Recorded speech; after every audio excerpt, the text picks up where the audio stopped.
Happy Sunday, everyone. Greetings from Sacramento, California. I was here speaking at a conference over the weekend, headed back home to see the family, and before hopping on a plane, wanted to pop off a musing and share some thoughts about what it means to be civically engaged, or what it means to be anxiously engaged. Having lived in Utah for, 24 years now, well, minus my mission, so over 20 years, it has been fairly frequent that the state and certainly the church itself has touted its high rate of volunteerism. Typically, Utah is at the top of any index or survey of which states have the most volunteerism. Which people are helping the most in civil society. And similarly with the church outside of Utah, compared to other churches and people who aren't part of any religion, Mormons typically rank at the top and blow the competition out of the water. So I'm going to talk a little bit about that. I want to challenge some of those assumptions as to whether that's a fair assessment of how Latter-day Saints are doing. But I want to begin with Alexis de Tocqueville. You may remember that he was commissioned in the early days of the United States to tour this country and write about what was going on. And so he ended up writing the book called Democracy in America. And what was fascinating about this for him is that it was a stark contrast in a lot of ways to what he had lived through and experienced in Europe. So I'm going to read a portion of his book that relates to this idea, this question of whether we're kind of engaged as a people, whether we're helping one another, contributing, volunteering. So he starts by talking about what he calls political associations, basically civic government, city councils and water districts and states and so forth. So he has this whole paragraph about political associations. But then he says that the political associations that exist in the United States are only a single feature in the midst of the immense assemblage of associations in that country. So the political associations are just a minority compared to all the other associations. He says, Americans of all ages, all conditions, and all dispositions constantly form associations. They have not only commercial and manufacturing companies in which all take part, but associations of 1,000 other kinds, religious, moral, serious, futile, general or restricted, enormous or diminutive.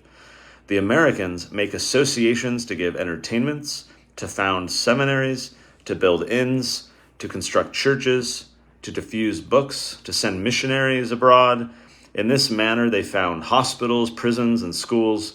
If it is proposed to inculcate some truth, or to foster some feeling by the encouragement of a great example, they form a society.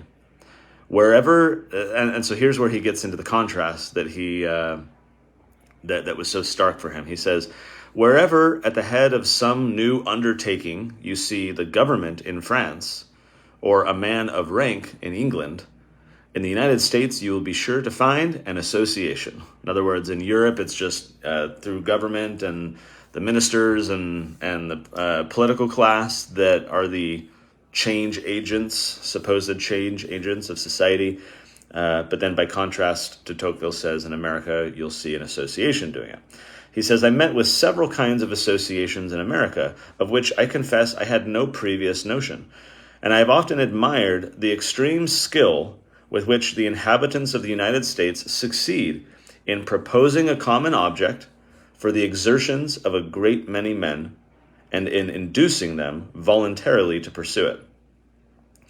So again, this contrast. He was used to the government doing stuff, the people kind of delegating or deferring to the state to take care of whatever social ills that had arisen. And then he comes to America and he's like, whoa, all these people are working together, what we might call social fabric, right? Rather than us just being connected to the state and the state being over everyone, it was this interwoven social fabric of people caring for one another. De Tocqueville also said that among the laws that rule human societies, there is one which seems to be more precise and clear than all others. If men are to remain civilized, or become so, the art of associating together must grow and improve. So the importance of associations in civil society where we're helping one another. Edmund Burke called these little platoons, family, community, church. He called it the patriotism of small things, kind of this interconnected social fabric. Again, there's a fascinating book that I read years ago that I would recommend if you're at all curious about this topic. It's called From Mutual Aid to the Welfare State. And the author goes into historical research to point out how in early America, and not just early America, but for a century and a half, you had a proliferation of what were called mutual aid societies. These were voluntary, fraternal type organizations, sometimes organized around religion, sometimes organized around ethnicity or other factors, where people would unite together, chip in money, and provide insurance. These mutual aid societies would provide health insurance, life insurance, death insurance, child care, orphan care, elderly care, and people would look after one another. If you were an immigrant traveling from, let's say, Ireland, chances are, there would be an Irish mutual aid society that you could tap into or something like that. This is perhaps not unlike the church's perpetual immigration fund early on, where people could kind of unite together and support one another in immigrating. The book is fascinating, though, because it chronicles the decline of these mutual aid societies, how they were just everywhere and then all of a sudden nowhere. So I'm going to read a brief portion of the book. I quote this, I think, in Christ versus Caesar, or maybe it's my new book, Children of the Collective. I don't remember which, but I quote a part of this. It's Christ versus Caesar, where I talk about this. So these organizations were intensely popular among immigrants, minorities, and the working class. Their prime object was to promote the brotherhood of man, to establish a system for the care of the widows and orphans, the aged and disabled, and enable every worthy member to protect himself from the ills of life. So that's the purpose for which these mutual aid societies existed. In 1910, so here we are about almost a century and a half into America's existence, the combined membership surpassed 13 million. Observers noted that such organizations honeycombed the slums of Chicago in one example, and among one ethnic minority, the number of societies passes computation, while the Lower East Side of Manhattan, quote, swarms with voluntary organizations of many kinds.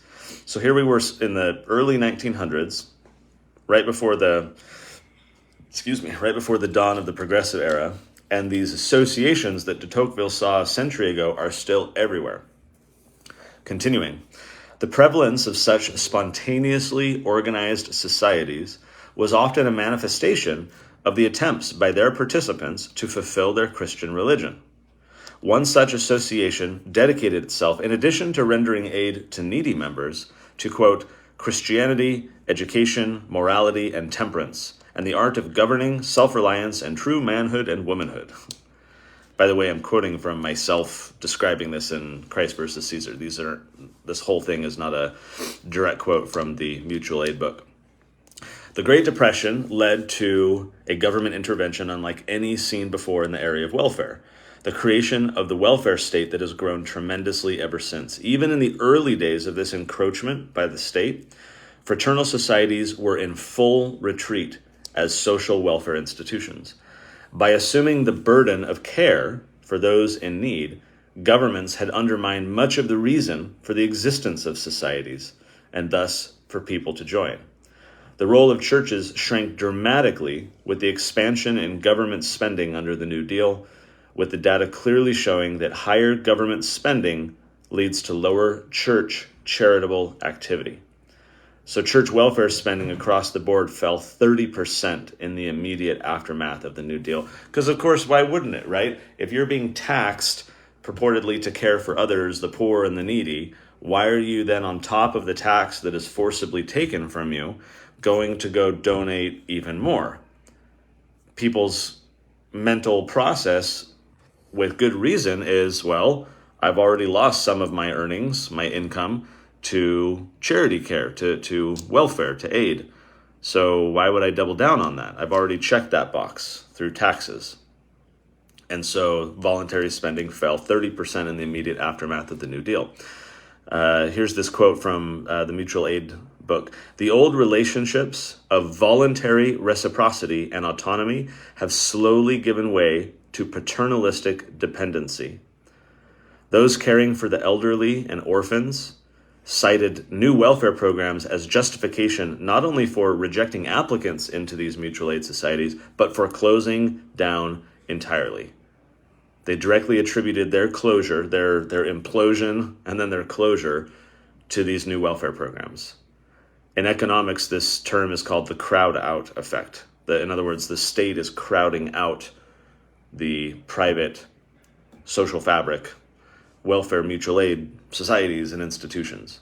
The state steps in and fills so much of the space. It has the ability to touch everybody and take money from everybody that it crowds out the competition, the private sector. So what does this mean today? What does the social fabric look like right now? There was a survey, I think in the past couple of years, pretty recently, of Americans looking at their volunteer participation. And this was a Pew survey. It says only 28% of people have worked with fellow citizens to solve a problem in their community in the last year. So people are asked, in the last year, have you worked with your neighbors, basically, fellow citizens, to solve a problem in your community? 28% said yes. It was very interesting. This survey in particular was focused on kind of volunteerism, but also civic engagement. And I guess I define civic engagement more broadly as like civil society engagement. But I guess a narrower definition of that, and how this poll interpreted that, civic engagement is for them all about the government. They were asking in this survey, for example, in the last year, did you contact your local representatives? Did you sign a petition? Did you attend a political meeting? Again, orienting people's attitudes and vision towards the political realm as a means of affecting change, social change. So I find that troubling that that's held up as some kind of virtue for, participation in civil society. Okay, between 2020 and 2021, so in a span of 1 year, 23% of Americans volunteered with an organization. 23%. Nearly 51% of them informally helped their neighbors. So this could be bringing someone a meal if they're in need, watching someone's kids, that type of stuff. 51%. So only half of Americans in a 1 year time span had informally helped their neighbors, and less than a quarter of them had volunteered with an organization. This includes churches, which brings us to the Mormons. If that data was looking at Americans, how do Latter-day Saints in America fare by contrast? Well, there's a big survey done a couple years ago by the University of Pennsylvania. They surveyed over 2,600 church-attending, active Latter-day Saints in the United States. Their report was titled "Called to Serve: The Pro-Social Behavior of Active Latter-day Saints." And what they found is interesting. Again, going back to what I mentioned at the beginning, this question of, does participation in church, quote unquote, count towards volunteerism and associations and creating social fabric? Maybe yes, maybe no. So let's dig into it. So what they found is that the average American volunteers about 48 hours per year. 48 hours in an entire year, the average American volunteers. For the active Latter-day Saints, they volunteer 428 hours annually. That's almost 9 times the amount. But much of that volunteering is religious in nature. So here's the breakdown. Of that 428 hours total for Latter-day Saints per year, 242 hours of it was religious activities.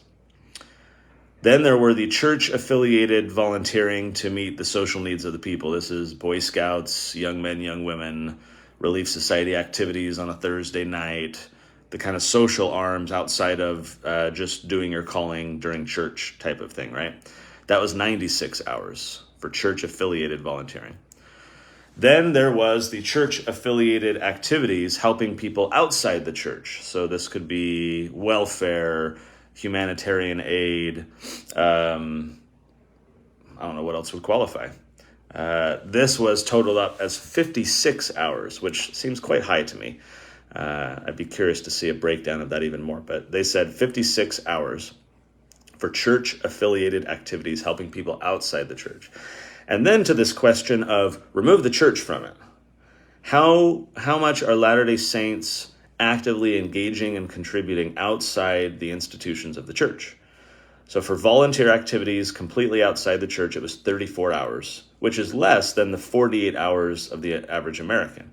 Granted, some of that 48 hours may be their churches, so it's, not an apples to apples comparison. But when you remove the church entirely from the Latter-day Saint volunteer equation, it plummets down to 34 hours of volunteering outside the church. Now, that's not entirely fair to, completely divorce it. Probably one of the reasons why many Latter-day Saints volunteer or contribute funds through the church is because of the perception that all of that money is going towards the social activities for which it's intended. In other words, if I donate $100 to the humanitarian aid arm of the church, I, as the average Latter-day Saint, have a high rate of confidence that all $100 is going to be going towards that activities, towards helping people in need. Whereas when you donate through other nonprofits and institutions, that's not always so certain. It's not always clear how much of your money is actually going to the intended programs. Some or a lot might be siphoned off for administrative and executive type of compensation. So I think that's perhaps a reason why church members default to or gravitate towards doing so much of their volunteering through the institution of the church. So the study says, overall, we found that Latter-day Saints are the most pro-social members of American society. Regardless of where they live, they are very generous with their time and money. Based on their findings, the authors concluded that active Latter-day Saints volunteer and donate significantly more than the average American and are even more generous in time and money than the upper quintile of religious people in America. It's a good reason to pat ourselves on the back. We're doing something right. I don't want to diminish that at all. Perhaps it's a sad reality of how awful everyone else is doing. It doesn't necessarily mean we're doing great or perfect. But if we're being graded on a curve like in 7th grade math, right, we don't necessarily need to get every question right. We just need to not suck as bad as everybody else to be at the top. So we don't suck as bad as everybody else. Yay, Mormons, right? We don't suck as much as all the other religions in terms of our engagement and charity and participation. But that doesn't mean we've gotten every question right. What's interesting from the results of this is that, actually this was a separate survey done a little bit before the other one, and they asked members of our church to define, they listed several aspects of religious participation and belief. And they asked these questions of like, how essential do you think this item is, this aspect is to your faith? So nearly 75% of Mormons said that working to help the poor and the needy is an essential part of what it means to be a good Mormon. That number is almost as high as the number who say it's essential to believe that Joseph Smith actually saw God the Father and Jesus Christ, which is like a foundational aspect of our faith, right? The restoration of the gospel. So, of course, active Mormons are going to rank that very high, but coming in very closely behind that is this perception that helping the poor and needy is an essential part of what it means to be a good Mormon. So there was a symposium shortly after all this data came out from a bunch of these college professors and researchers who had been looking into this question of volunteerism, civic engagement, and religion. And so they were talking specifically about this data. I think Mitt Romney was running for president at the time, so everyone's kind of all abuzz about Mormons and what they believe and how they act. So I'm going to read a portion of what a professor from the University of Notre Dame said on this panel. He says, yeah, we agree with the data. Mormons rank at the top when it comes to volunteering, both within their church and beyond the church. Then he says, but it's the mechanism that we identify that drives that volunteering, which is important to note. The mechanism, our data suggests, is not actually the religious beliefs that people hold. It's not the specific things they're taught over the pulpit or in Sunday school lessons or through church literature. Rather, it's the very fact that social networks are formed within the congregation. The significance, he continues, of that is that those social networks operate in essentially the same way whether you're talking about a Mormon ward, a Catholic parish, an evangelical church, or a synagogue. It just so happens that in the case of Mormons, they form tighter networks and therefore build what you might think of as thicker social capital than you find on average in most other religious traditions. So while the level among Mormons is higher, the way you get to that level, the mechanism that drives it, he says, is actually not unique to Mormonism, but just sort of an example of these religious social networks on speed, maybe. Then he ends with this point. I wanted to note that this sort of social capital that gets built within a religious community is in some respects a double-edged sword, because the social networks that are formed among Mormons mean that they are bonding with members of their own faith, but arguably at the expense of not bridging to those of other faiths, or I might add, of no faith. I think that's a compelling point and gets to the question I had earlier, is if we as Latter-day Saints can justify checking the box of volunteering and helping those in need and being charitable and so forth by being very involved in church, by holding a calling, by doing your ministering, by paying your tithing and fast offerings, all these things that are expected. The operative question in my mind is it enough? And is it precluding us from helping people outside of our faith? I was walking along the Sacramento River this morning outside the hotel I'm at, and there were a few homeless people there who had been digging through the trash and looking for food and so forth. And, when I go to church and participate in all the church stuff, am I helping people like that? Are my activities trickling down to or directly engaging with the people in need in the community? Or do we kind of satisfy ourselves that our church participation and all of its various appendages and activities and programs is how I should be engaged, and I'm fulfilling all the aspects that I'm required to? It's been a couple years since our family did it, but there's a evangelical church, I think, maybe they're non-denominational or something, in Utah, where every Sunday they would gather together to make sandwiches, tons and tons of sandwiches, and then they would go up to Salt Lake and distribute them to, the homeless and others in need. And our family loved doing that. I mean, you're there with like 100 other people at this church, and everyone's just so happy and engaged and helpful, and then a bunch of people would drive up to Salt Lake and actually do the distribution. Yes, we have our welfare centers, we have our humanitarian aid programs, but there's a danger, I think, in making people far removed from their charity. This, I think, is the critical problem with government welfare. You are divorcing the giver and the recipient. They're disconnected. So the giver cannot see the impact and feel the benefit of their charity. It's not charity when it's taken through taxes, of course. But the people who are recipients of that welfare have no clue who gave them the money. There's no accountability. Like, if I'm in need and my mom says, hey, we're going to front you some cash, or we're going to give you some money or help you out in this way, I feel, the rule of reciprocity kicks in, right? I feel indebted to her or to whoever's helping me. I want to do right by that person who is a part of my life. I don't want to abuse their trust. I don't want to squander the resources I've been given. I'm going to treat it judiciously and appropriately and be grateful for the help. But if I'm on the dole, if I'm just on the welfare rolls and getting a check in the mail, it turns into an entitlement. I feel nothing about the people who gave me the money because the government is this middleman that just launders the money. And there's no sense of accountability at all. There's no sense of using the money appropriately and not squandering it and so forth. It's, I'm going to get what's mine. I'm going to take advantage. And so by divorcing the giver and the recipient, you not only dilute the charitable impact and the benefits of people uniting together to help one another, you also aren't building social fabric at all. I mean, the social fabric comes from collaboration and connection and working together and supporting one another and being there for one another. That's how you create a strong society. But when the state is the distributor of the goods, you are not creating social fabric. And if anything, you're destroying it.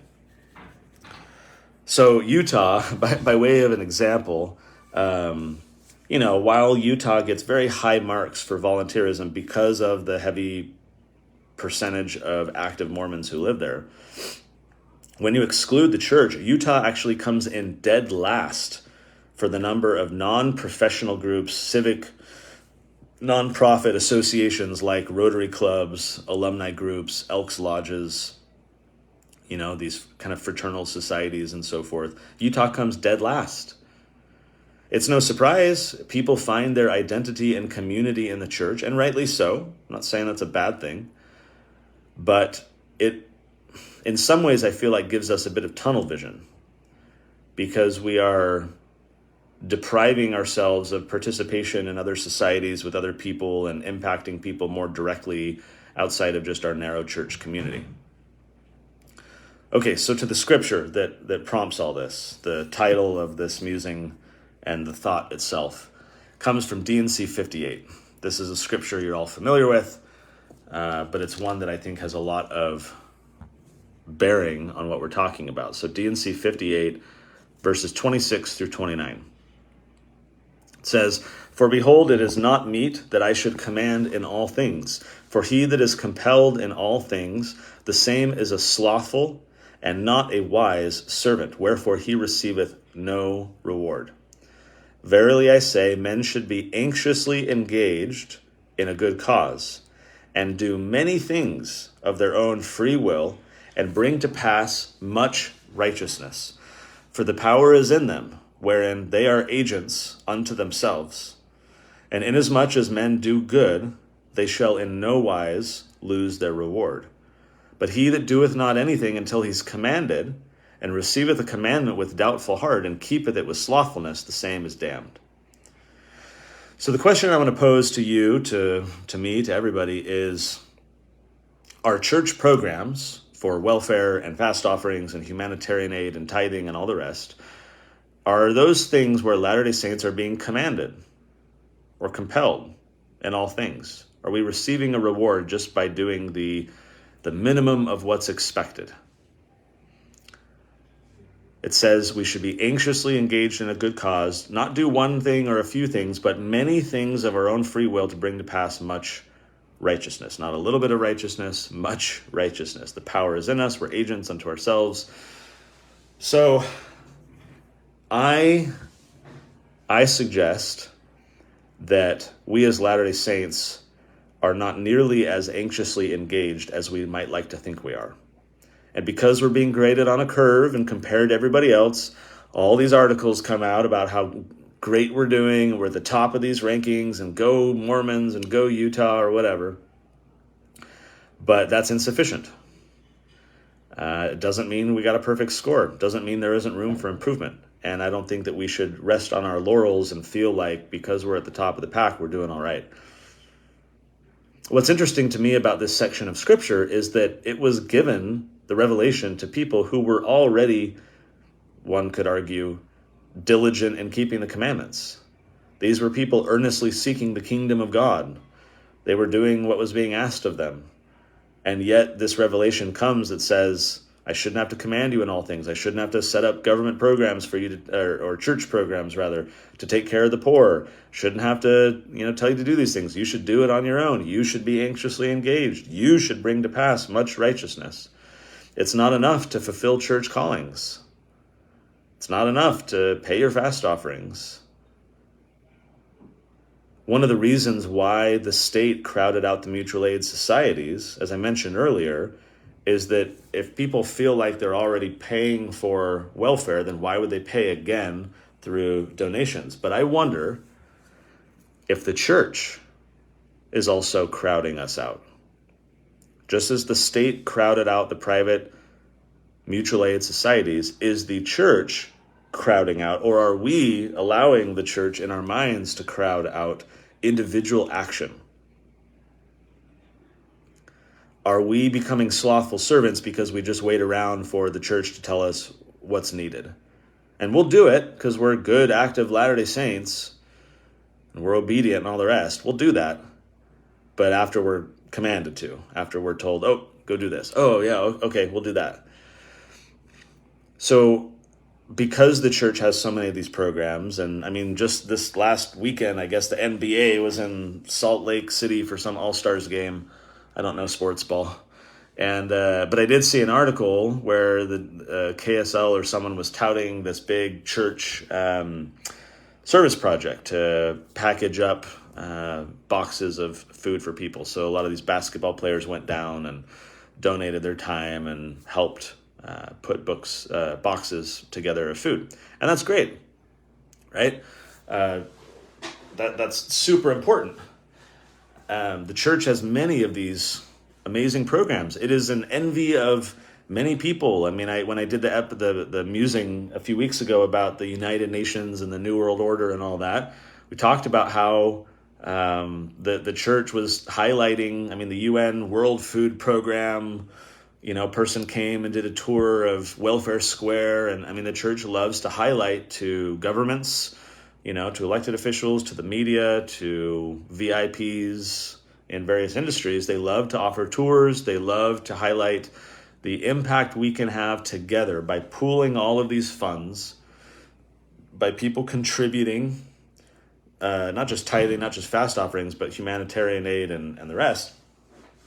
By pooling all those funds together, we can do a lot of good. And of that, I have no doubt. Centralizing the charitable efforts of an entire international church into one fund allows you to make big purchases, allows you to have big warehouses full of shelves, full of food and forklifts and all the rest. Like, there's no question that centralizing those activities leads to doing a lot of good. But there's a downside. Just like with the government, the giver and the recipient are disconnected, and therefore not creating social fabric together by helping and mutually supporting one another. So too, one could argue that through church programs, we are also denied that opportunity. The giver and the recipient are still disconnected. We're writing on our tithing slip, sure, I'll give, $50 to the humanitarian aid fund.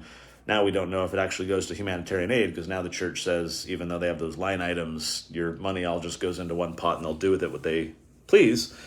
That's a topic for another day. But if you give $50 to humanitarian aid, you feel like you've checked the box. I've been charitable, but you have no clue what's happening with that money.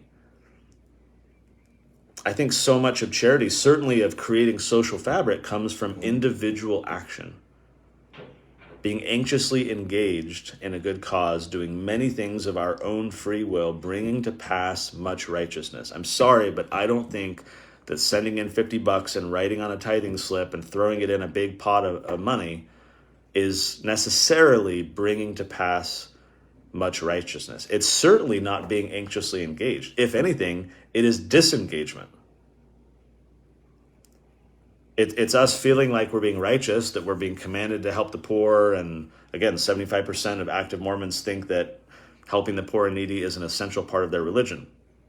So we feel like we're doing good, and we are. It's not that we're doing anything bad. We are doing good things by, throwing our money at the church and saying, please go help people. That's good. I'm not saying that's bad at all, but it's not nearly enough. And it certainly is not being anxiously engaged in a good cause. It is allowing us to remain disengaged just as we are when we're forced to pay taxes through the government to do welfare. We are disengaged. We're not creating social fabric.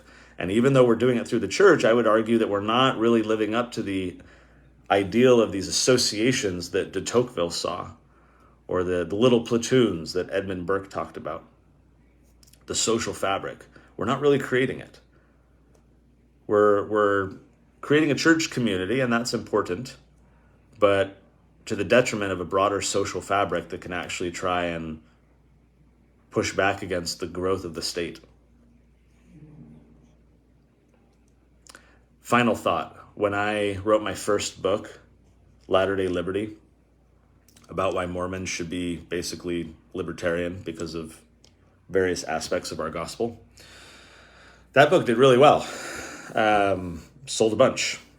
Exciting message. Well-timed with Romney's 2012 presidential campaign. I got some media attention for, everyone assumed, Mormons are Republicans. I'm like, you got Harry Reid on one side, you got Mitt Romney on the other. They're both completely wrong. Mormons should actually be libertarian. So it was a well-timed book. It was an exciting, provocative thesis. No one had really kind of made that argument before. And so, that was fun. And then I was driving down I-15 one day, getting off the exit in Orem to go to an appointment. And literally I had downloaded in my head the entire chapter structure for the sequel to that book. Pull over, furiously start writing things down. And I had like this template for what became Latter-day responsibility. Because the opposite side, the inverse of, not the inverse, but the it's two sides of the same coin, right? On the one hand, you got liberty, and on the other hand, you got responsibility. And if we are not practicing personal responsibility, we will not have freedom. We can shout and go to rallies and protest and blog and tweet and everything else about why freedom is so important. But if we are not being responsible, if we are not encouraging other people to be responsible, if we're not creating social fabric, the state is going to step in and crowd us all out, and we're not going to be free. So I got the template and I wrote the book. We published it, and it was a spectacular dud. Hardly sold any copies. Latter-day Liberty sold a whole bunch. Latter-day Responsibility, by contrast, sold a pittance. And in retrospect, I don't know why I was ever surprised. I guess I expected that momentum would continue, and a lot of the people who bought, Latter-day Liberty would go on to buy Latter-day Responsibility. Oh boy, was that a naive assumption. And it's no surprise. People don't want to be told they have more responsibilities to do. People don't want to think that they're falling behind or not doing enough or not engaged enough. They're slothful servants. A lot of us are. Right? We'd rather be compelled in all things, commanded in all things, right? Mm-hmm. Told what to do by those in authority. And so when we come forward and say, here's all these extra things we ought to be doing if we really care about freedom, that's not an endearing message. And so that book never did too well. No surprise. We got a lot of work to do. Yeah, we're doing better than everyone else, but man, we are being graded on the curve, and very heavily so.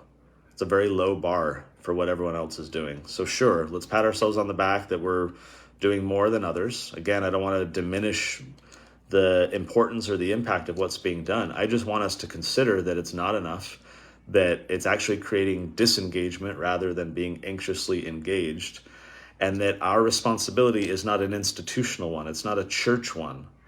Our responsibility is an individual one to help. We're supposed to do many things of our own free will to bring to pass much righteousness. So, the musing for today, the homework assignment for you is to ponder what that means for you and your family. I'm going to do the same.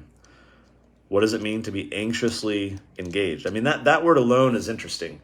Okay, it's not just be engaged or, be somewhat engaged, be anxiously engaged. So if I go to the 1828 dictionary, I'm doing this in real time, our Noah Webster dictionary for what anxiously meant at the time. First definition, greatly concerned or solicitous, respecting something future or unknown, being in painful suspense, full of solicitude, unquiet. So again, we're supposed to be engaged, but with great concern, respecting something future or unknown, being solicitous, earnestly engaged, we might say. So do you feel, for you and your family, that you are anxiously engaged? If not, where is room for improvement? Where's something that you can do? Where's something that I can do to be better? Because the state is going to continue to crowd out everyone else. In some respects, I think the church is going to crowd us out if we allow that to be the primary vehicle of our social engagement. And if that's what's happening, then the state is just going to continue to grow, because the church as an institution is never going to have sufficient resources to address and cure all the social ills that exist. But if in a decentralized fashion, we as members of the community, as individuals, are going out and doing our own things in this informal, disintermediated approach to creating social fabric, then we can address all the different social ills. But that requires individual action. See you next week.